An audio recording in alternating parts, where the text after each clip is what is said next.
My process for preparation for a playoff series, this is how I went through it, was to watch and cut all their goals, all the power play goals against from the whole season to see if I could see patterns.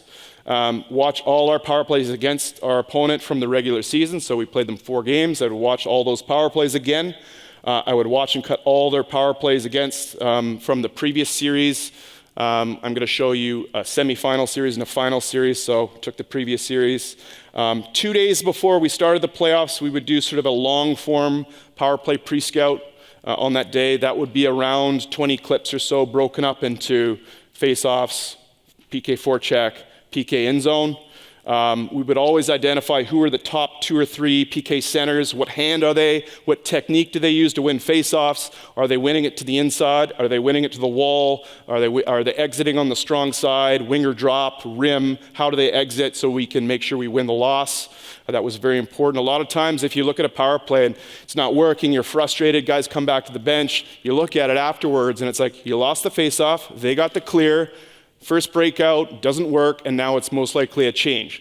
So imagine the feeling, how different it would be if you just simply won the face-off. Changes everything. So we put a lot of energy into that. PK forecheck, how much up-ice pressures they're going to be. Okay, do they chase all the way up the ice? Do they try and disrupt so you can't get your drop timing? Versus a 1-3, which both teams we played, in the semis and the finals, they used a 1-3. A lot of teams do. Where is F2? So if F1's up and then you've got 3 across, where is F2? Is he in the middle? Is he on the left side? Is he on the right side? Is he on the bench side? Because the forward and the D on that 3 across are going to play it differently. The forward's probably going to stand and step and be more aggressive. The D is probably going to receive the rush or shift and shut. So that was important information to give the players. In zone, is it a push down or cut off the top? Is it a diamond? Is it a hybrid of those two? Who are the key penalty killers and what were their tendencies? What shot blocking technique did they use? Did they go knee down to the inside or the outside? Did the forwards go all the way down? What were the goalie's weaknesses and tendencies? Use the goalie coach to help us out with that. And then did they have any shorthanded scoring threats? Once we got to the game day of our first playoff game, after doing that 20 clip meeting or so, 2 days before the first game, we would do a smaller meeting. So it'd be 8 to 10 clips. So they'd seen those clips before, but it's just a shorter version. We wanted the game day on our playoff games to be as normal as possible, okay? Especially in our first playoff game. Team process for preparation. How did we practice? At least once a week we would do, before practice, we would do a 5-on-0 power play units, both units. They would practice both face-offs, one on each side. They would do the one-touch drill, which is just moving the puck around, only one-touch passes, can't stick handle.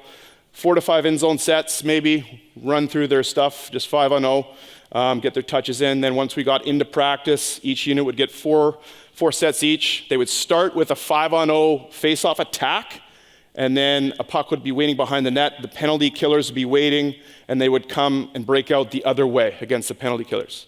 That makes sense. Got that from Jeff Ward. That worked really well for us. 2 of those 4 sets in the practice would include breakouts. 2 of the 4 sets would be just in the zone. If we had less time, we would do a PP circuit, I called it, which was just in zone. So each power play unit is waiting or is in the zone with the penalty killers. One unit's going, okay? And if they get that puck cleared, the other unit is waiting the other end. They start when that puck is cleared, back and forth. It's very short and quick. On some occasions, if time permits, we would have our PK kill like our opponent. We didn't play a diamond on our PK, and it's very different, and it's very different a play for power play versus the diamond. So I think once, maybe twice in the whole season, we had our penalty killers kill sort of like a diamond. They didn't get exactly, because it's a lot to teach how to use a diamond PK. But we did that on a couple occasions so our guys could feel how the opposition was gonna be going into some of our important playoff series. After practice, after the power play in practice, this was a game changer for us. Remember how I mentioned how our guys were highly competitive and they ran hot and they lost composure? So a lot of times we go through our power play in practice, and then the next drill would be, say it's a forecheck drill or a systems drill. Maybe there's some time spent at the board teaching something. Okay, our guys were nowhere. Okay, if they had success, they were talking about, when the coach is up at the board, I could see 2 or 3 guys like still talking about the power play. If they had failure, they were highly frustrated. They're not listening to anything. So what did we do? We changed to just right after the power play, we'd go into this thing called a quick hit 2-on-1. It was just like a little short 2-on-1 drill right away. Everybody knew it right away, and it's just like a quick scoring drill, no thinking, no board time, no time to be upset. It was a big game changer for us. And then after that, we could slow it down, teach more, and talk, and they would listen. So it was a bit of a buffer in between. I found that really helped us for competitive groups.